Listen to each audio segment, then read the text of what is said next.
Hey everyone, I have with us systems engineer extraordinaire Mike Peterson, and we're going to talk a little bit about some concepts and I guess tricks of the trade to think about as you're designing an ILINX implementation.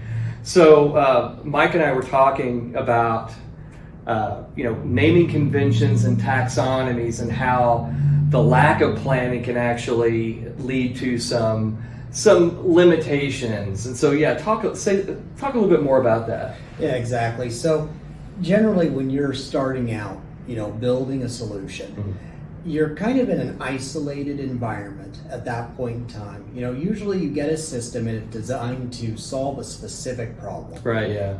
And later on, you're wanting to add to it. You're wanting to add more business units, more processes. And ILINX is designed to do that. You can add in those things. You want to add reporting in later. There's lots of things that you can expand on.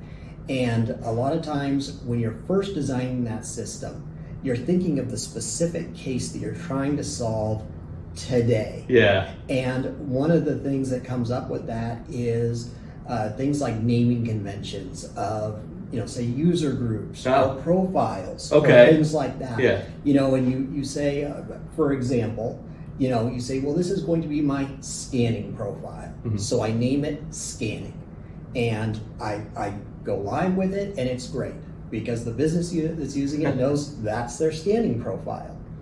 Later on, you decide, well, I want another business unit to come on board, and I need them to have a scanning profile. Oh, well, now I've got two scanning profiles. So how do I differentiate between these two? Yeah. And so you're going to name one's just going to be named scanning, because you don't want to change the name of it for your one business unit that's been using it for the last 3 years. Yeah, they won't be able to find it. Exactly. And the next one you're going to say, okay, well, this one's going to be marketing scanning, right? And that's the name. And it seems like a very simple thing, right? Just the naming of it. But really, when it comes down to the change control and any integrations, it's difficult to change those things. Yeah, once they're deployed, right? Yeah, I would imagine the same thing could occur if you're doing an e-form, or if you're creating a document and things like that. Thinking it through and how might this grow, right? Yeah, and not just for your users, but administrators too. Oh, right, yeah. Understanding, business unit separation. The same things when you're defining Active Directory groups for security. Realizing later on that, I've got these 3 business units, but now I don't know what the naming conventions are. So if there's any idea that your system can grow or be added onto later on, taking those steps initially to really define how you're going to name these things. It seems like I would expect most partner customers that are looking at an ILINX and implementation do have the intention to grow it and to make better use of it. And I mentioned documents and e-forms, and then of course there's the data that goes with it. So kind of a related topic is taxonomies. Tell me a little bit more about that. Yeah, so I mean, you could probably sit here for hours. Yeah, right. Data. It's one of those huge topics of conversation, but there's a lot of times, again, you usually start out with a first process, and a first concept that you're doing. Yeah. And data really, it's easy to just extract everything, throw it in, and it works. You can find your documents, you've got all the data that your business needs and all that, and it works well. But later on, we see this a lot when we talk about expanding solutions. When we do migrations from legacy systems to ILINX, we see this a lot where you get data that ends up being difficult to use because it's kind of all over the place. Yeah. There's different things thrown in. There was no standardization. A good one is document types. Right.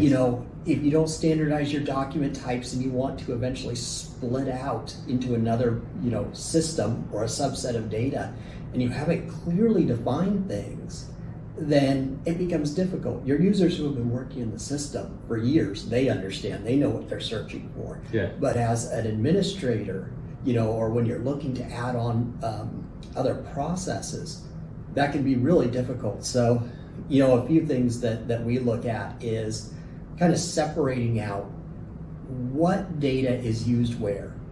You've got your data that's used for categorizing and searching for and locating documents. Okay. Yeah. Right? So you've got document types, identifying information, first name, last name, maybe an ID number, things like that are used for searching for and locating documents and is critical information in that document for the business to do whatever they need to do with it. The other kind of aspect of that is any reporting requirements. Oh, right. A lot of times businesses want to know, well, how many of these documents did we get in? So making sure you're setting it up so that you can see, oh, this year I got this many documents. A lot of times those reporting requirements don't come till later on. You get in, you build the system, and all of a sudden, you find out, oh, it'd be really nice if we knew this.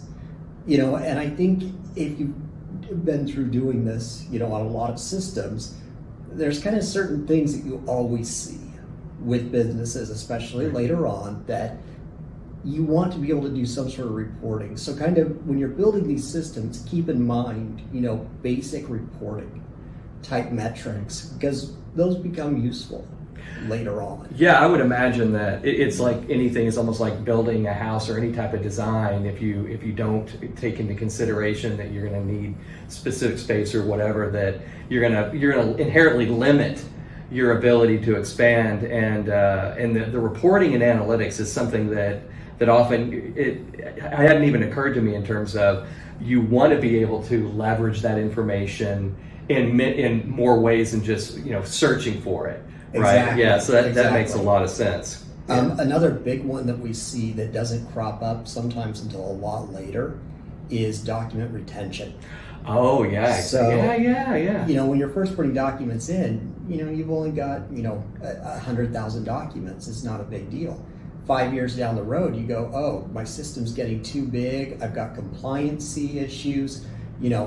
I need to issue some document retention on these. And you go, well, I don't have a document date to identify where my retention is. There usually has to be something. Or the type, right? You need to understand the class of documents for that. Exactly. A type of document, a date, invoice date is usually a good one, saying, hey, everything after 7 years, that can be thrown away.